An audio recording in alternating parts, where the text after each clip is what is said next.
Ok, super. Maintenant que tout le monde est un peu plus connecté, je vais faire une petite présentation de ce webinaire et de nous chez SBI.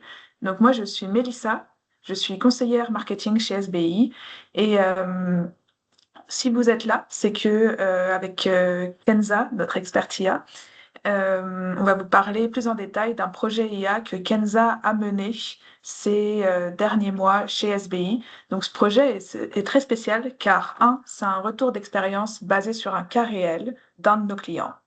Deux, c'est un premier projet IA pour ce client. Et trois, c'était un projet dans le retail, dans le commerce en détail, dont le but, comme vous pouvez le voir dans ce titre, était de prédire les ventes. Donc un projet très important avec ses challenges et ses leçons dont Kenza va parler aujourd'hui. Donc avant de passer au fond, au cœur du sujet, je vais vous faire une petite présentation globale de SBI très rapidement. Je vais prendre une minute pour vous présenter l'entreprise derrière ce webinaire. Donc chez SBI, on est une firme de conseil qui a été fondée en 2009. Aujourd'hui, on rassemble plus de 350 experts avec plus de 600 certifications et une présence en Amérique du Nord, donc au Canada, ici à Montréal, mais aussi au Mexique et aux États-Unis, et aussi à l'international. Notre expertise, ça s'organise autour de trois grands pôles que vous voyez ici. D'abord, on a SBI Data, donc pour les plateformes de données et l'analytique en intelligence d'affaires. On a SBI EPM pour la performance financière et la transformation. Et on a SBI IA, dont on va parler aujourd'hui, pour accompagner les organisations dans des projets d'intelligence artificielle. Donc, on travaille avec un écosystème technologique qui est très large et qui a toujours un objectif simple, aider nos clients à transformer leurs données en décisions et en résultats opérationnels, comme, encore une fois, vous allez voir aujourd'hui. Je vais également, maintenant que je vous ai présenté SBI, je vais vous présenter votre conférencière du jour, donc Kenza, qui a présenté cette conférence d'ailleurs au HEC Forecast il y a maintenant 3 semaines. Donc, cette conférence a beaucoup plu et on a eu beaucoup de bons commentaires sur à quel point c'était concret, c'était une étude de cas concrète. Donc, c'est pour ça qu'on a décidé de le faire en webinaire ici, avec Kenza, qui est consultante en intelligence artificielle et sciences de données chez SBI. Donc, Kenza accompagne les entreprises dans le déploiement des projets IA concrets, avec toujours un objectif clair, vous l'avez compris, qui est aussi notre objectif de marque, de transformer la donnée en solution réellement utile, adoptée sur le terrain et surtout créatrice de valeur. Donc, Kenza est diplômée en informatique et en sciences cognitives, ce qui lui donne une approche à la fois technique et très attentive aux enjeux humains liés à l'intelligence artificielle. Et elle s'intéresse particulièrement aux questions de gouvernance, d'IA responsable et à la façon dont ces systèmes s'intègrent dans les organisations. Donc voilà, n'hésitez pas à scanner le QR code sur cette slide si vous voulez en apprendre plus sur Kenza ou vous connecter sur LinkedIn. Dans tous les cas, elle va vous accompagner pendant tout ce webinaire-là. Donc je vais bientôt lui laisser la parole. Mais pour les infos un peu plus pratiques sur Teams, vous devez connaître Teams maintenant. Mais si vous avez des questions, n'hésitez pas à les poser dans le clavardage ou dans l'onglet questions-réponses. Donc je vais envoyer un message juste après pour que ça pop-up pour vous aussi. Et on y répondra en fin de session. Et l'enregistrement de ce webinaire vous sera envoyé par courriel après la session. Et dans tous les cas aussi, si vous connaissez des personnes qui sont anglophones et qui aimeraient en apprendre plus aussi sur ce sujet-là, ou alors qui manquent ce webinaire actuel, on va faire ce même webinaire sur le même sujet en anglais le 17 mars. Donc voilà, on va vraiment parler beaucoup de ce cas d'étude. Donc sur ces belles paroles, Kenza, je te laisse prendre le micro et nous raconter ce projet. Merci Mélissa. Bah écoutez, sans plus attendre, on va rentrer dans le vif du sujet. Premièrement, pourquoi est-ce que je vous parle de ce projet aujourd'hui? Ben parce que je pense que cette stat-là que vous voyez, elle résume parfaitement le défi qu'on vit en IA actuellement et aussi la réalité du retail. Euh, En gros, 60% des maisons ont lancé des projets IA liés à la prévision des volumes de vente. C'est notre use case, j'en parlerai un peu, bien évidemment, après. Mais par contre, 26% ont adopté ces outils en production. Donc, vous voyez qu'il y a vraiment plus de la moitié des projets d'IA qui ne passent jamais en production. Et donc ça, c'est pas un problème technique. Vous vous doutez bien que maintenant, on a tellement d'outils, il y a tellement un engouement autour de l'IA que c'est pas forcément la technique qui ne suit pas. C'est vraiment un problème d'adoption, un problème humain. Et donc le projet dont je vais vous parler aujourd'hui, c'est exactement ça. Donc comment on a réussi à passer de zéro IA à un système en production adopté et qui crée de la valeur. Donc ce projet, c'était aussi, comme je disais, un premier projet donc pour ce client, donc dans un secteur à faible maturité IA. Quand je dis faible maturité IA, c'est, comme je vous ai dit à la précédente slide, peu de projets qui passent le cap de la production. Et donc, je me suis heurtée un peu à ce truc-là de quand j'allais en conférence, en webinaire, etc., on parlait beaucoup d'IA, de projets, de machine learning, d'IA générative, mais c'était toujours un peu sur la vision à long terme sur des choses très high level, mais j'avais pas assez de concret en fait, de retour sur expérience, de c'est quoi les obstacles actuels qui expliquent en fait ce manque d'adoption par rapport en fait à cet engouement. Donc ouais, je vais vous parler en fait du rôle du scientifique de données, à quel point il évolue, hein. On n'est pas juste derrière nos notebooks, notre expertise n'est pas juste technique. Et donc ce qui compte, c'est pas enfin, ce qui compte, c'est vraiment ce qu'il y a au-delà des valeurs, des modèles, des métriques. Et on va parler un peu des obstacles concrets qu'on peut retrouver dans tous les projets, donc à l'adoption et comment les surmonter. Donc, cette slide, pardon. Cette slide, c'est un peu pour vous faire le topo de c'est quoi l'IA dans le retail et c'est quoi le paysage dans lequel on évoluait avec ce client-là. Premièrement, on voit que, il y a beaucoup d'initiatives, beaucoup d'engouement. Il y a 78% des grandes maisons qui considèrent l'IA parmi leurs 10 principales priorités stratégiques. Quand je parle de maisons, c'est parce qu'en fait, ce projet était pour dans le secteur du retail, mais surtout en particulier dans le luxe. Petit disclaimer, hein, c'est un retour sur expérience, mais très précis, mais qui sera bien évidemment adapté à tous les clients dans la vente, le retail. Et donc, on voit qu'on a beaucoup d'engouement. Par contre, la réalité opérationnelle, elle est tout autre. Pour ce client en particulier, ils avaient un outil pour faire la planification des ventes euh, qui avait été lancé par le groupe, en fait, mais qui était peu actionnable localement. Donc, en fin de compte, ils ne l'utilisaient pas. Leur planification était quand même assez manuelle, à base d'Excel, etc. Et donc, il y avait une forte dépendance à l'expertise humaine. Donc ça, c'est normal, en fait, c'est la réalité de beaucoup d'entreprises, même les plus performantes. Et donc, on voit qu'il y avait quand même des grandes forces qui existaient, hein, surtout l'expertise de leurs équipes. On a des compétences métiers qui sont très fortes, très niches.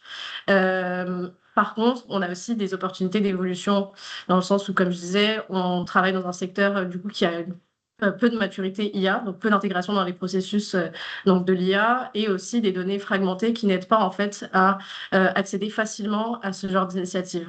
Donc l'enjeu était vraiment d'utiliser cette force de l'expertise de leurs équipes au maximum, pas tout révolutionner, mais aider à améliorer leurs processus existants.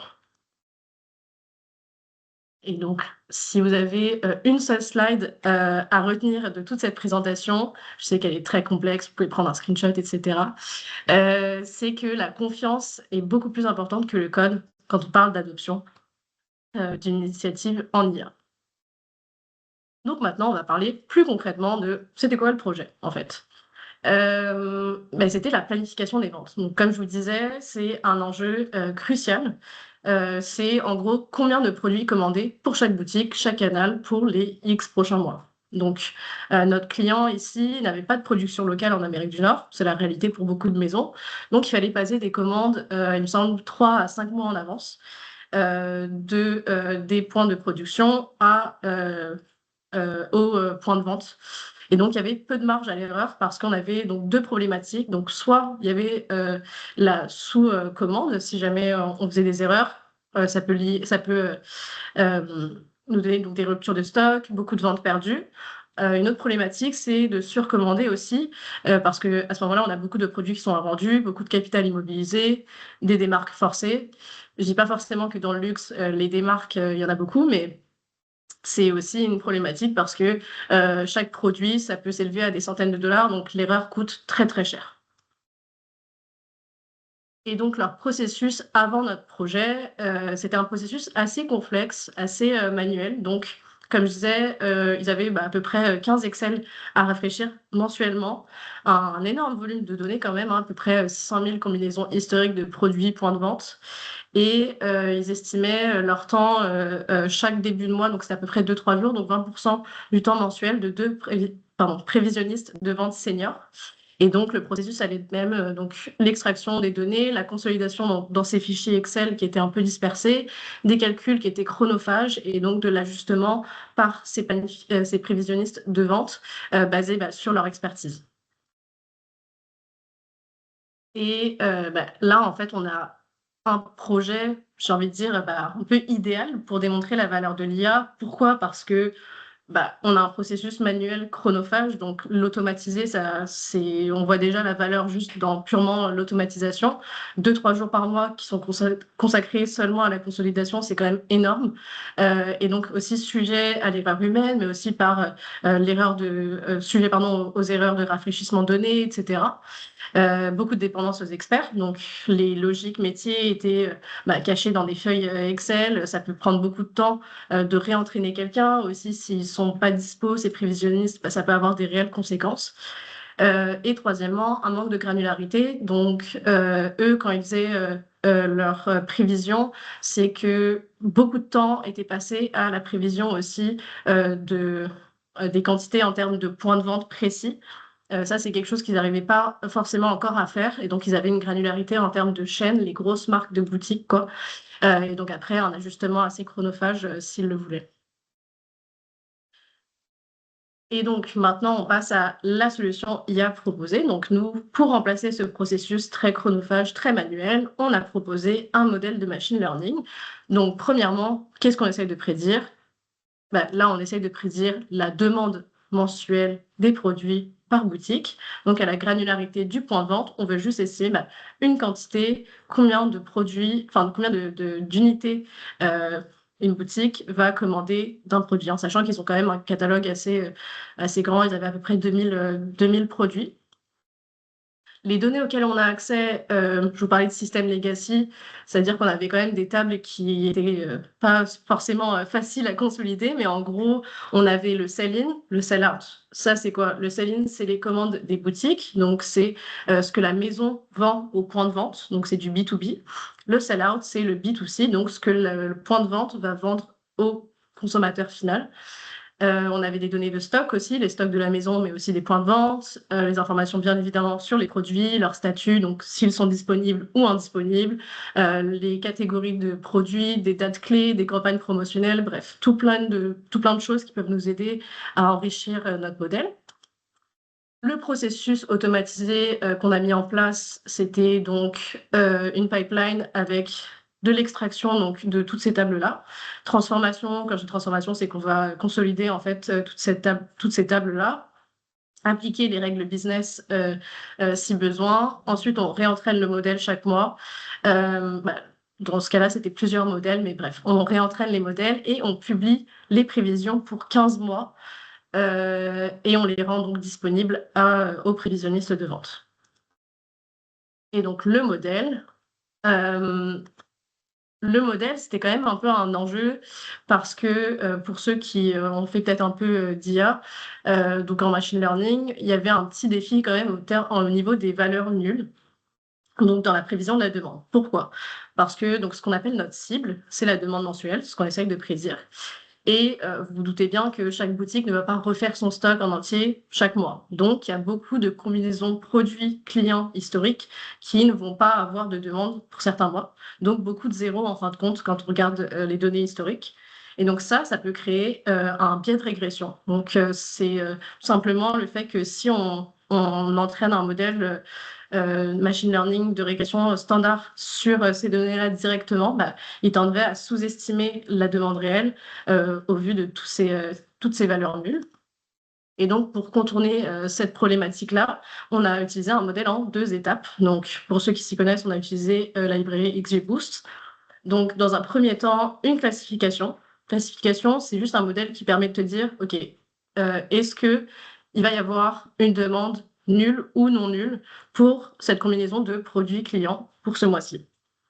Donc là, par exemple, si on regarde la première ligne, on a un client 1, produit A.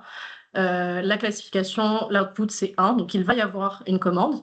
Ensuite, on va passer ça donc dans une régression. Donc, pour les cas prédits avec une demande non nulle, il faut estimer la quantité exacte. Donc là, on voit que l'output est 14, donc il y aura 14 unités qui ont été prédites. Et donc, pour la deuxième ligne, on voit que pas besoin d'appliquer une régression puisqu'on sait que la demande sera de 0 puisque la classification a estimé que la demande sera nulle. Donc voilà, ça c'était un peu, grosso modo, le modèle qu'on a utilisé pour faire cette prévision des ventes. Maintenant, on rentre dans le vif du sujet de, en gros, les 3 moments clés qui ont marqué un peu ce projet et qui, je pense, sont révélateurs de beaucoup de projets pour une première initiative. Donc, on va rentrer dans le premier moment, bien définir avant de prédire. Donc, en tant que consultante, on travaille tout le temps avec des gens business qui ont genre 5, 10, 15, 20, 30 ans d'expérience dans leur secteur et on est censé comprendre leur réalité pour mieux les aider, donc modéliser, etc. Et donc, c'est simple d'arriver sur une problématique et de se dire, OK, bah, j'ai compris, puis je vais commencer à coder après quelques workshops.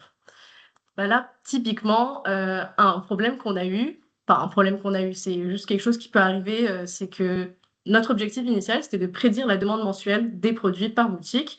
Donc, si on se pose comme ça, première idée, c'est qu'on se dit, bah, on va regarder historiquement ce que les boutiques ont commandé.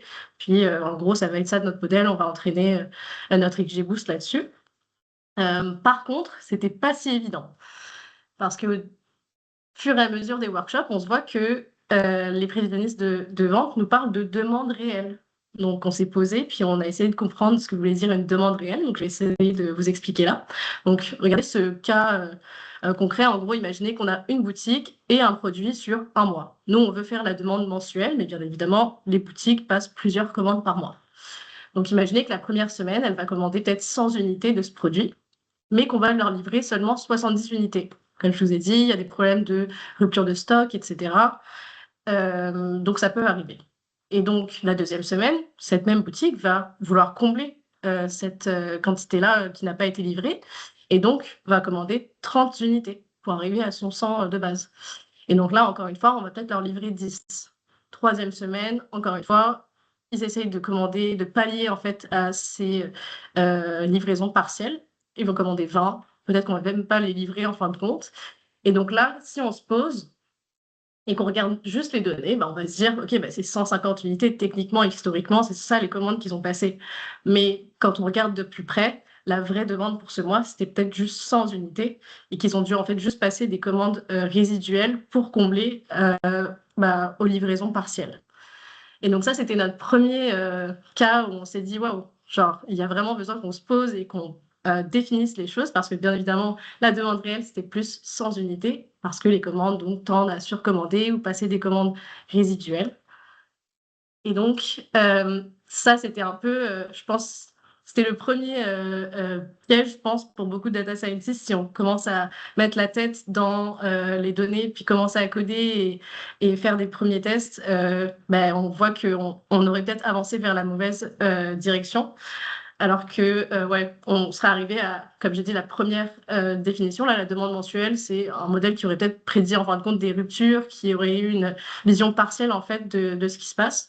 Et par contre, en co-construisant en fait cette définition avec le client, en essayant de comprendre via des workshops, on a écrit des règles business qui nous ont aidé à arriver à un modèle qui prédit le potentiel réel, donc la demande brute, qui intègre les obstacles. Et donc, à ce moment-là, on avait vraiment une base fiable pour prédire.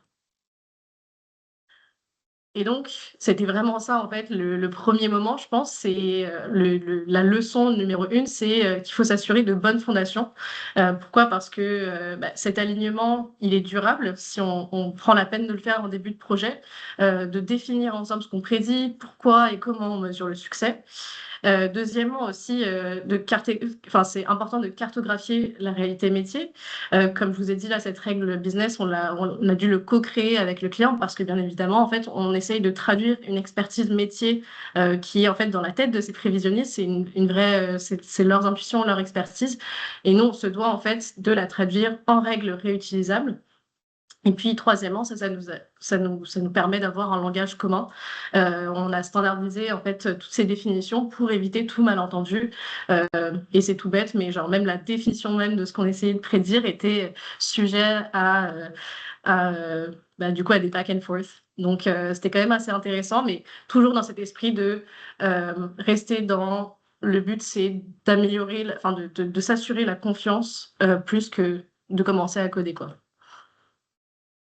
Et donc, les deux livrables qui nous ont été super importants pour démarrer ce projet, c'était de un Canva métier. Donc, on s'était posé au bureau ici en workshop et j'avais fait une première version. Puis, on a discuté, bah, écoute, par exemple, on devait retravailler c'était quoi la définition du succès, c'était quoi l'accuracy sur laquelle on pouvait se dire, OK, bah, check, c'est bon, on a eu un beau projet. Donc, vraiment faire un Canva métier, c'était super important pour nous pour clarifier le problème, les objectifs, les critères de succès et valider aussi les contraintes et tout ça avec tous les acteurs clés.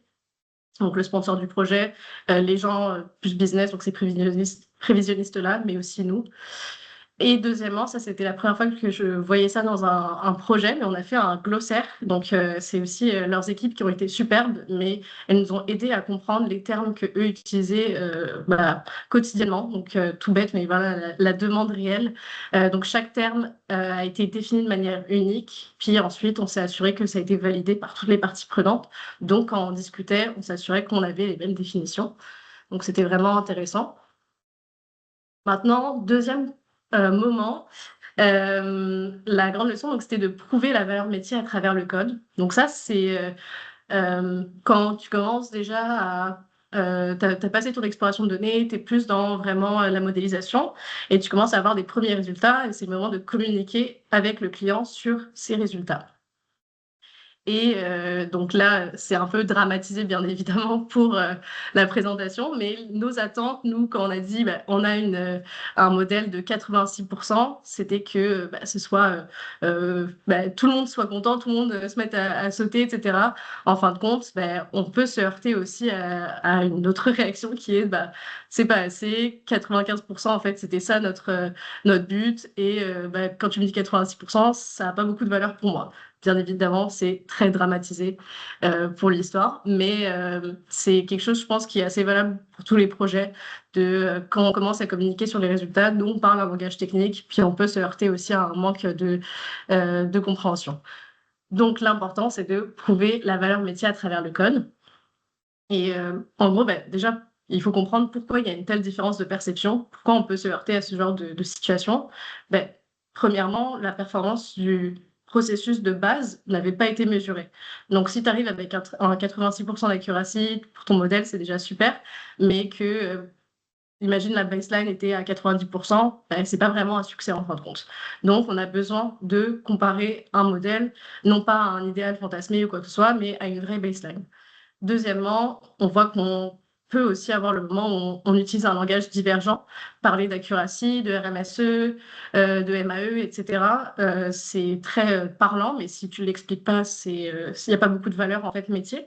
Et troisièmement, on peut se heurter, comme je disais, à un standard assez décontextualisé pour un modèle, parce que 95% en pratique, c'est comme une licorne. Donc, c'est clair qu'on peut aussi avoir une gestion des attentes à faire à ce moment-là. Et donc, on a un réel biais d'appréciation. Par exemple, si on dit qu'un modèle se trompe de 14%, la réaction normale de quelqu'un, c'est de se dire que le modèle ne marche pas. On tire le trait sur le fait qu'il se trompe de 14%. Par contre, on tend à beaucoup plus accepter le fait qu'un processus humain a une erreur de 20% parce qu'on sait que c'est complexe et il y a beaucoup de choses qui vont autour de ça, etc. Donc, il y a un réel biais d'appréciation qu'on se doit, nous, de surmonter, enfin d'expliquer du moins aux clients. Et donc ça passe en pratique par deux choses. Premièrement, mesurer le gain de performance et deuxièmement, utiliser un langage métier. Donc, mesurer le gain de performance, c'est tout simplement calculer l'erreur actuelle avant de communiquer sur votre modèle. Donc, il faut juste estimer, là, tout bêtement, on avait accès aux prévisions de chaque mois historiquement par ces prévisionnistes. Donc, c'est assez simple de se dire, bah, check, on peut regarder ça et en fin de compte l'actuel. Et on estime peut-être que la performance initiale était de 25%. Par contre, le temps de traitement était de 2-3 jours par mois, bah, fois 2 personnes. Et quand on met ça à côté d'une performance du modèle machine learning qui a peut-être c'est 14% d'erreurs, mais qui a 4 heures de temps de traitement par mois, on voit que là, on prouve la valeur métier de ce qu'on fait. On voit qu'il y a un gain de performance et pas juste on communique sur un résultat et on n'a pas de baseline à côté. Et donc, deuxièmement, utiliser un langage métier. Euh, Éviter le langage technique. Ouais, parler d'accuracy, c'est pas très parlant. Plutôt se dire, bah, le modèle se trompe X fois moins. Bah, là, c'était une amélioration de genre 40-45%. Plutôt le mettre en valeur de cette manière, au lieu de parler de RMSE, dire qu'on évite tant de ventes perdues par trimestre en estimant du coup cette marge d'erreur. Aussi, bah, le modèle prend 4 heures à tourner. Quand on dit ça à quelqu'un qui n'est pas technique, ça peut ne pas avoir l'air bah, c'est pas, si la personne ne connaît pas la baseline d'entraînement d'un modèle, c'est normal que ça ne lui dise rien. Donc plutôt dire, bah, vous gagnez 2 jours par mois pour faire de l'analyse stratégique en estimant que ces personnes-là passaient tant de temps avant. Donc bref, toujours ouais, essayer de prouver la valeur métier, même dans la manière dont on communique sur nos résultats. Et troisièmement, livrer le 95% maintenant plutôt que le 100% jamais. Ça, je pense que c'est un peu des choses qui arrivent toujours dans n'importe quel projet. Et surtout, c'est là, pour ce cas-là, on s'est heurté à ce cas. C'est quand on a commencé déjà à bien améliorer notre modèle, avoir des bons résultats. Sauf que la complexité peut exploser. Donc, par exemple, la semaine 1, comme je vous ai dit, on prédit la demande, c'est simple. Semaine 2, on s'aperçoit qu'on n'a peut-être pas la même définition. Semaine 4, là, on va se dire, bah, si on arrivait à prédire des produits qui vont être discontinués. Semaine 8, le e-commerce, bref. C'est des moments où bah, la question se pose de à quel moment on arrête d'ajouter de la complexité et on déploie. Et ça, c'est suspense. Ça, c'est vraiment le piège du perfectionnisme. C'est que bah, on aurait pu passer des mois à couvrir 100% des cas, mais en fin de compte, il y a la plupart du temps pas beaucoup de valeur. Pourquoi je dis ça? C'est que, par exemple, là, c'est une stratégie de déploiement, c'est une analyse qu'on peut faire assez facilement, mais en gros, pouvoir estimer le pourcentage du périmètre, le lier à un effort, ça vous donne déjà une première stratégie de déploiement parce que là, on voit qu'on avait peut-être 80% du périmètre avec un effort. Et plus on rajoutait de use case, plus on arrivait en fait à des mois de développement. Le problème, c'est que, bah ouais, c'est juste ça, c'est qu'il faut développer en itération versus attendre d'avoir le 100%. Et donc ça passe par deux règles. Je pense que la règle la plus importante, c'est la règle des 80-20, qui est assez connue. C'est d'identifier le pourcentage optimal d'effort qui donne 80% de la valeur. Et à ce moment-là, on peut aussi, bien évidemment, documenter ce qui est in et out du scope initial. Et donc, la stratégie de déploiement, une fois qu'on a identifié, grâce à la règle des 80-20, donc notre V1, hein, techniquement, ça veut dire qu'on a ciblé les cas majoritaires pour un quick win. Mais la vraie valeur, c'est on s'est assuré qu'on peut mettre en production et surtout, on peut recueillir le feedback utilisateur. Parce que du coup, c'est peut-être intéressant d'avoir des choses, un scope qui passe le 80%. Par contre, peut-être que ça ne sera pas quelque chose qui aurait été, qui n'a pas beaucoup de valeur en fin de compte avec les utilisateurs. Donc voilà, toujours essayer de prioriser les évolutions avec les utilisateurs et co-construire cette roadmap produit de manière itérative. Bien évidemment, ça dépend des réalités du projet, si c'est un POC, si c'est quelque chose de production ready, etc. Mais je trouve que c'est toujours une bonne règle auquel on doit se fier. Mais bon, au final, ce projet, ça a été quand même une belle réussite. On a eu 86% d'accuracy, 86% de précision des prévisions. On avait estimé que la performance manuelle a été 70-75%. Donc, c'est quand même un beau gain. Et surtout, ça, c'est leur chiffre hein, qu'on avait aidé à gagner plus de 40% du temps des prévisionnistes.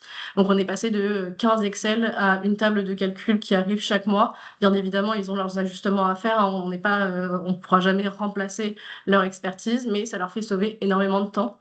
Et on passe aussi de 8 sources de données à une seule qui est assez fiable et consolidée. Aussi, on a pu avoir des nouvelles fonctionnalités. Donc, comme je vous disais, avant, c'était quand même vachement plus au niveau de la granularité de la chaîne. Là, on est passé au point de vente. On a aussi pu travailler ensemble à calculer la demande réelle, cette demande brute dont je vous parlais, et aussi calculer les ventes perdues par boutique. Donc ça peut leur servir dans n'importe quel autre projet. Ce travail-là de règles business, ça peut leur servir pas juste pour ce projet. Donc c'était vraiment intéressant qu'on ait co-construit ça. Et donc au final, je pense que c'est trois leçons à retenir, mais toujours la plus importante, c'est que la confiance est plus importante que le code.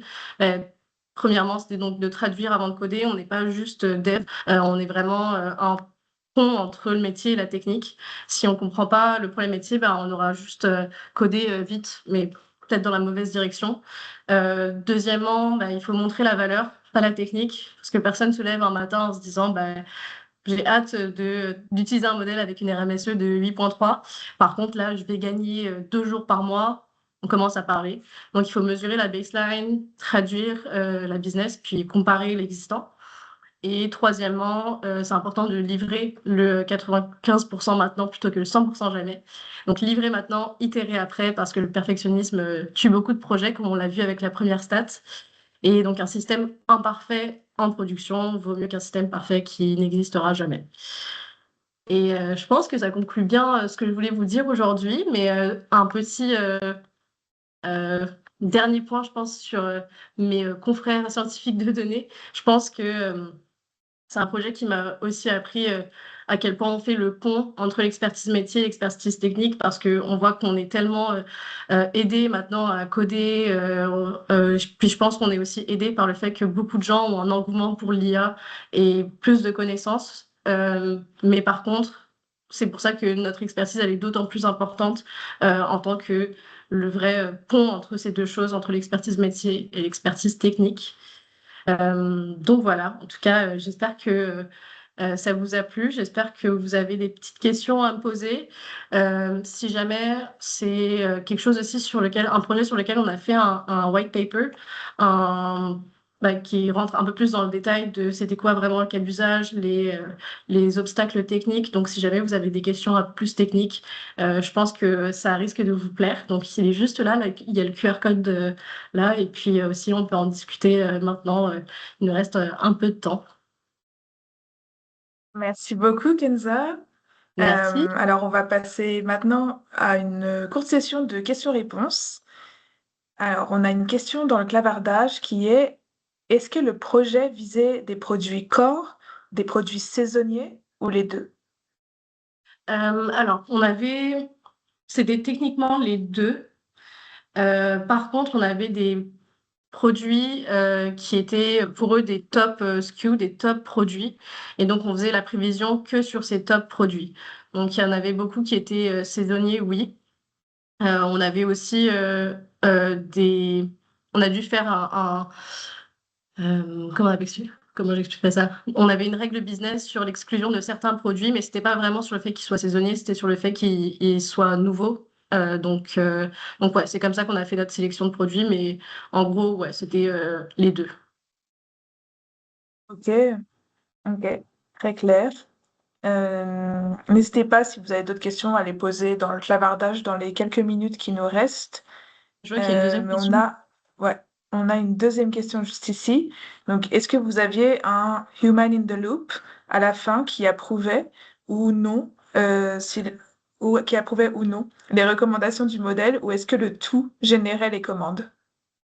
Ça, c'est une très bonne question. Comme Genre, le but du projet, c'était vraiment de libérer le temps en fait de ces prévisionnistes de vente. Par contre, on n'est pas au niveau où on voulait les remplacer. Ils ont vraiment, comme je disais, une expertise qui est tellement forte que c'est à eux en fait de faire des décisions. Nous, on voulait leur libérer un maximum de temps. En fait, toute cette partie de consolidation, de baseline, de prédiction. Et donc, techniquement, on n'a pas enfin oui, techniquement on a un human in the loop à la fin parce que eux bah, utilisent ces prévisions-là pour passer les commandes. Donc on n'a pas une intégration jusqu'à la génération des commandes directement dans leur système. Ça sera intéressant avec de l'agentique par exemple, mais non, eux voulaient vraiment garder en fait cette vision-là au maximum.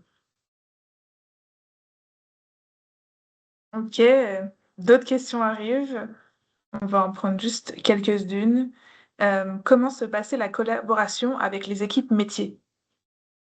Je pense que c'est la première fois que j'ai eu une collaboration aussi étroite avec des équipes métiers, dans le sens où c'était des personnes qui bah, comprenaient en fait l'enjeu bah, du processus actuel, à quel point c'était chronophage pour eux, et donc ils étaient vraiment impliqués dès le premier jour. Jusqu'au dernier jour vraiment avec dès qu'il y avait une petite je sais pas, un produit, un SKU qui dérivait, quoi que ce soit, c'est des personnes qui sont tellement expertes qu'elles peuvent dire en un instant quand quelque chose ne paraît pas correct. Donc, la collaboration, elle a été essentielle et vraiment, vraiment agréable. Et je pense pas qu'on aurait livré un produit aussi qualitatif si on n'avait pas autant travaillé avec ces personnes-là. Parce que du coup, ils ont pu adopter le projet parce que eux ont participé du début à la fin à la création, en fait, de ce modèle. Super, oui. C'est là qu'on voit l'importance de la communication et de la collaboration. Autre question, est-ce que le projet gérait les prévisions, les commandes réelles et les ventes et les livraisons, et gérait Mhm. aussi les ventes mensuelles et annuelles? Donc un peu sur le Euh, scope de prévision des ventes. euh, Bah, techniquement, on n'interagissait pas. Je sais pas si ça parle de. C'est comme la question d'avant là où on se demande si ça passe des commandes ou quoi que ce soit là. Nous, ce qu'on restituait à la fin, c'était une prévision sur les 15 mois, les 15 prochains mois sur tout leur catalogue euh, mensuellement. Donc, pour les 15 prochains mois, puis à chaque fois, à chaque mois, du coup, on fait pour les 15 prochains mois. Donc, on affine aussi notre prévision des mois futurs. Euh, donc, ouais, techniquement, ça gérait les commandes réelles, etc. Les livraisons, techniquement, on les incluait, c'était des features de notre modèle, mais notre target, notre cible, ça reste toujours la demande. Ok, très bien. On va prendre une toute dernière question avant de finir ce webinaire, qui est, outre que de se baser sur un historique, comment était mesuré l'impact d'une promotion, d'une campagne publicitaire de notoriété, de présence en commandite ou autre dans dans la prévision des ventes? C'est Donc une une question super un question. peu, ouais, très, Ouais, très intéressante, très complète sur tout le scope de prévision. ouais. La manière dont on utilisait les promotions et l'impact que ça pouvait avoir, c'était, euh, comme je disais, ça faisait partie des top SKU, mais surtout aussi, c'était surtout sur la nouveauté en fait des produits parce qu'on savait il y allait avoir des promotions ou du moins on allait mettre en avant les produits nouveaux. Donc on faisait plus attention dans notre phase de test à ces produits. On voulait vraiment s'assurer qu'on ait une bonne accuracy sur les top SKU, les meilleurs vendeurs. Euh, C'était vraiment donc dans cette phase de test, on s'est assuré que le modèle fonctionne, enfin, ouais, fonctionne bien pour ces SKU. Un autre truc qu'on a fait, c'est oui, comme je disais là, les nouveaux produits. On s'assurait vraiment, vu que c'était des produits qui étaient importants, que ce soit fiable. Et donc, on a besoin beaucoup d'historique pour qu'une prédiction soit fiable. Donc, on excluait en fait les produits qui étaient tout nouveaux. C'est normal parce que si on n'a pas assez de points de données, c'est dur de faire une bonne prédiction. Puis, je dirais que honnêtement, c'est aussi l'avantage d'avoir des personnes qui sont aussi expertes, c'est que nous, on veut les aider dans leur quotidien. Par contre, c'est à eux de faire attention sur leur top SKU, leurs produits les plus intéressants. Eux les avaient flagués de base, puis ils allaient toujours retravailler les prédictions. Donc je disais, c'est je pense, cette awareness dans la phase de test, que ça fonctionne pas sur ces SKU, mais ouais, sinon c'est les équipes. Ok. Donc encore une fois, on en revient à la communication, collaboration et Mm. l'accuracy de tout ce qui est communiqué entre toi, l'équipe IA et les équipes du client. Ok, donc je pense qu'on a... Est-ce que nous Mm. pouvons avoir ton contact pour un futur accompagnement? Ça, c'est la parfaite transition, conclusion de ce webinaire. Donc oui, vous pouvez totalement nous contacter, contacter Kenza sur LinkedIn ou Ouais. nous contacter par email. On est là pour vous parler des prochaines étapes ou pour faire un projet un peu personnalisé avec vous. Si vous avez des questions plus précises, bah, encore une fois, n'hésitez pas à scanner ce QR code qu'on vous enverra aussi par email avec l'enregistrement de ce webinaire et à nous contacter. Donc Mhm. voilà. Bah, merci beaucoup Kenza pour ce beau webinaire très complet et on a hâte de vous en dire plus et de vous partager plus d'infos sur tous nos prochains projets. Oui, merci beaucoup Mélissa en tout cas. Et puis merci à tout le monde pour vos questions. Et encore une fois, si vous voulez poursuivre la conversation, n'hésitez pas à m'envoyer un message sur LinkedIn. Je suis assez présente, donc je répondrai à toutes vos questions. Et, euh, et ouais, en tout cas, merci.